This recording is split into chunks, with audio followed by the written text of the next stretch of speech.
اس سے پیشتر کہ نیکودیمس خداوند یسوع مسیح کے پاس آیا، وہ خدا کی بادشاہی کے بارے میں جانتا بھی تھا اور خدا کی بادشاہی میں داخل بھی ہونا چاہتا تھا۔ اسی لیے خداوند نے جب وہ آیا تو اسے کہا کہ اگر کوئی نئے سرے سے پیدا نہ ہو تو وہ خدا کی بادشاہی کو دیکھ بھی نہیں سکتا۔ نیکودیمس وہ یہودی استاد تھا اور وہ خدا کی بادشاہی کے بارے میں علم موجود تھا اس کے پاس یہ علم موجود تھا کہ خدا خود اس میں حکمران ہوگا، اور نمبر 2 اس کے پاس یہ علم تھا کہ خدا زمین پر اس بادشاہت کو قائم کرے گا، اور تیسرے نمبر پر جو اس کے پاس علم تھا وہ یہ تھا کہ خدا یہودیوں کو ہی اس بادشاہت میں شامل کرے گا، اپنی قوم کو ہی شامل کرے گا۔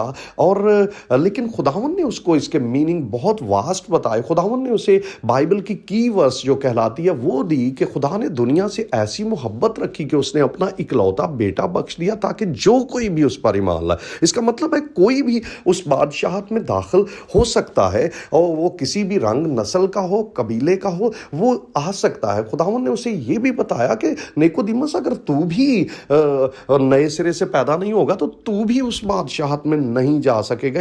اور خداوند نے تیسرے نمبر پر اسے بتایا کہ یہ قوم پر ڈیپینڈ نہیں کرتا بلکہ یہ شخصی تعلق پر ڈیپینڈ کرتا ہے، یہ پرسنلی بات ہے کہ کیسے کوئی جو ہے خدا کی بادشاہی میں داخل ہو سکتا ہے۔ خداوند نے دوسری تعلیم اسے روح القدس کی دی، اور خداوند نے اسے بتایا کہ ہوا جس طرح چلتی ہے تو اس کی آواز سنتا ہے لیکن یہ نہیں جانتا کہاں سے آتی ہے، اور اسی طرح روح سے جو پیدا ہوا ہے یعنی اس کو کوئی بندہ پرکھ نہیں سکتا۔ دنیا دار بندے کو ہر بندہ پرکھ سکتا ہے، نفسیات کے مطابق پرکھا جاتا ہے کہ یہ اب یہ کرے گا، لیکن روحانی بندے کو کوئی پرکھ نہیں سکتا۔ تیسری تعلیم خداوند نے اسے صلیب کی تعلیم دی کہ جس طرح موسیٰ نے سانپ کو بلی پر لٹکایا تھا اسی طرح جو ہے ابن آدم کو بھی جو ہے وہ اونچے پر چڑھائیں گے۔ اور خداوند نے کہا کہ جو کوئی اس طرف دیکھتا تھا وہ شفا پاتا تھا۔ جب لوگوں نے بغاوت کی، گناہ کیا، گناہ ان کے اندر تھا اور سانپ کاٹنے لگے تو خداوند نے موسیٰ کو کہا پیتل کا سانپ اوپر لٹکا دے۔ گنتی